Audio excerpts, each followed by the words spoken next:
Hello everyone, আসসালামু আলাইকুম, welcome to my another video. তো দেখতে দেখতে চলে আসলো নতুন একটি ভিডিও নিয়ে। তো আজকে আমরা যাচ্ছি নরসিংদী সোহাগ ভাইয়ের সেলুন উদ্বোধনে। সো দেখা হবে ওখানে যে আপনাদের সাথে। সো দেখতে থাকেন। তো আজকে আমরা নরসিংদী যে কি করব আর কে যাচ্ছি সবকিছু আপনাদেরকে দেখাবো এই ভিডিওতে। বাসা থেকে নামার পরে দেখতেছি এখানে মিরাজ ভাইয়া আর প্রিয় কালেকশন অল গ্যাংস্টার দাঁড়াচ্ছে আমার জন্য। সো এদিকে আমি গাড়িতে উঠে পড়ি, কারণ আমাদের হাতে বেশি সময় ছিল না, অনেক লেট করে ফেলছি, অলরেডি 11টা বাজে। তো এখন আমরা নরসিংদী যাওয়ার জন্য রওনা দিয়ে দিলাম। অলরেডি আমরা অনেক বেশি লেট করে ফেলছি, সেহেতু আমরা দেরি না করে রওনা দিয়ে দিয়েছি। আর এদিকে রাস্তাটা ফাঁকা ছিল, যেহেতু আজকে ফ্রাইডে ছিল, সেহেতু আজকে জ্যাম পাইনি। আর এদিকে কাঞ্চন ব্রিজের কাছাকাছি এসে টোল প্লাজার এইদিকে এত পরিমাণে জ্যাম ছিল, আমাদের অবস্থা একবারে খারাপ হয়ে গেছে। যেখানে আমাদের 1 ঘন্টা লাগার কথা ছিল, সেখানে আমাদের প্রায় 3 ঘন্টা লাগছে আসতে আসতে। তো অলরেডি আমরা অনেক কষ্ট বাধা বিপত্তির পর আমরা চলে আসলাম নরসিংদী। তো নরসিংদী আসছি মূলত সোহাগ ভাই নিউ প্রিমিয়াম সেলুন উদ্বোধনে। তো এইখানে আমরা না অনেক কন্টেন্ট ক্রিয়েটর থাকবে, আসার পরে দেখা হয়ে গেল রাসেল ভাই। এটা একটা ব্র্যান্ড না, এটা তো কথা হইছে। এটা আমাদের মিরাজ ভাইয়ের ব্র্যান্ড। কি রিও কালেকশন, ইয়া ভরপুর হবে। রিও কালেকশন কই চলবে না, চলবে না।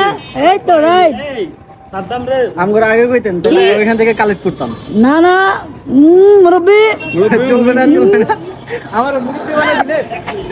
না না ভাই মুরব্বি, সরি ঠিক আছে মুরব্বি বাচ্চার বেড়া বাপ বেড়া 3টা মিডলের মানে 2টা আছে, এটা কামিং সুন।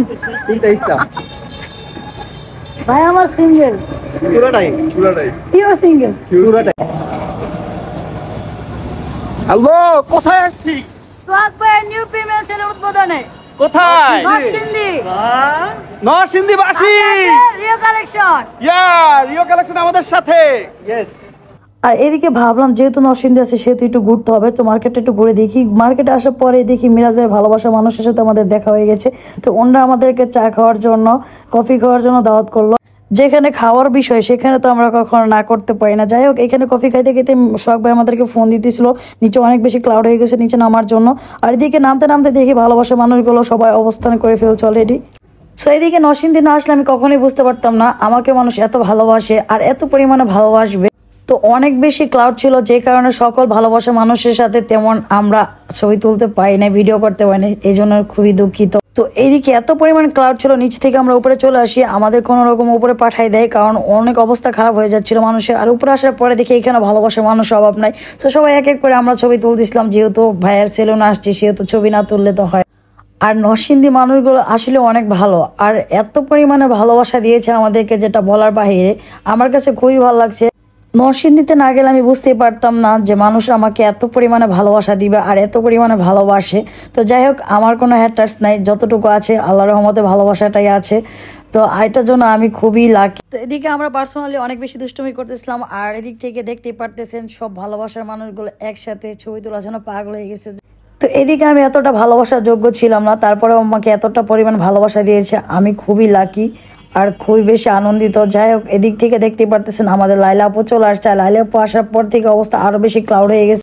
সেলুনের ভিতরে এত পরিমাণে ক্লাউড হয়ে যায়, কোনো মানুষই মানতে ছিল না, সবাই চলে আসতেছিল এক এক করে। তো এখান থেকে আমাদেরকে বের করে কোনো রকম এক বিকল্প রাস্তা থেকে আমাদেরকে একটা বাসায় এনে রাখা হয়, যাতে এখানে আমরা একটু রিল্যাক্সে থাকতে পারি কিছু টাইম। কিন্তু না, ভালোবাসার মানুষগুলো এখানেও চলে আসে। আসলে নরসিংদীবাসী এত ভালোবাসা পায় আর সবাই অনেক বেশি খুশি আর অনেক বেশি ভালো লাগছে সবার কাছে। আর এদিক থেকে আমাদের অবস্থা একবারে খারাপ হয়ে যায় ক্ষুধায়। তো যেহেতু অনেক বেশি ক্ষুধা লাগছে সেহেতু আমাদেরকে খেতে হবে, তাই আমরা বাইরে না বের হয়ে এখানে খাওয়া দাওয়া শেষ করে নিলাম, কারণ বাইরে অনেক বেশি ক্লাউড ছিল, ওইখানে যাওয়ার মতো ছিল না অপশন। তো খাওয়া দাওয়া শেষে আমরা শিশু ইকবালের গান শুনতেছিলাম, তো আপনাদের সাথেও শেয়ার করতেছি।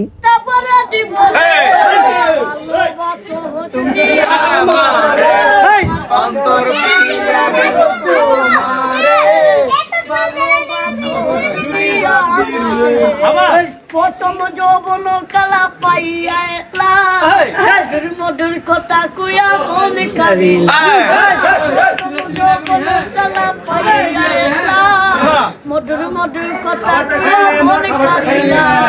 তোর পিড়িতে নেশায় আমি মরে যাব রে, তোর পিড়িতে নেশায় আমি মরে যাব রে।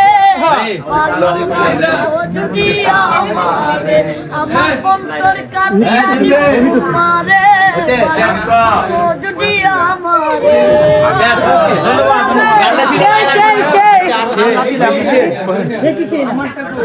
তো এখানে আমরা আনন্দ করতে করতে আমাদের সময় কোথা থেকে পার হয়ে গেছে আমরা নিজেরাই বুঝতেছিলাম না। আর দেখতেই পারতেছেন যখন আমরা বের হয়ে যাবো তখন এখন পর্যন্ত ভালোবাসার মানুষগুলো গেটে দাঁড়ায় আছে। তো বুঝতেই পারতেছেন কতটা পরিমাণ আমাদেরকে ভালোবাসে তারা, এখন পর্যন্ত আমাদের জন্য ওয়েট করতেছে।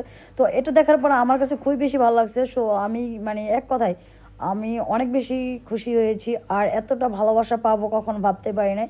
যাই হোক, আজকের ভিডিওটা এই পর্যন্তই। ভালো লাগলে লাইক কমেন্ট শেয়ার করবেন। দেখা হবে নেক্সট কোনো ভিডিওতে। আল্লাহ হাফেজ।